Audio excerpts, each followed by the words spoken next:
Matapos naman ang matinding pananampalataya na ipinakita ng mga Pilipino, nakalulungkot na tone-toneladang basura ho ang tumambad pagkatapos naman ng misa ni Pope Francis sa Luneta. Nagbabalik si Sherry Ann Torres.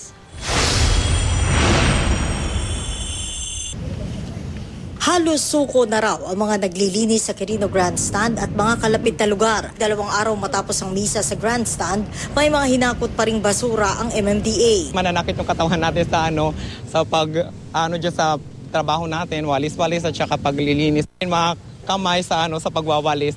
31 kami ang nag-in, mga 21. 10 ang nagsakit.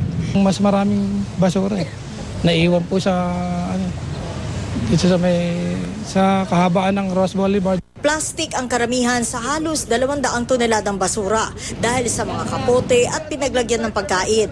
Kasama rin sa mga tambak ang mga misalet na hindi na naipamigay. Maliban sa mga toneladang basura na naiwan ng mga nagpuntahan sa Quirino Grandstand, pati na rin dito sa Luneta ng mga nagpuntahan dito noong linggo, kung saan yung iba nga mga nakabaon pa sa lupa. Ang mga tao na nagpuntahan dito nakapag-iwan din ng alaala. Eto, mga patay na halaman na pipilitin naman daw buhayin ng mga nangangalaga dito sa parking ito nang sa gayon maibalik sa dating ganda ang lugar na ito.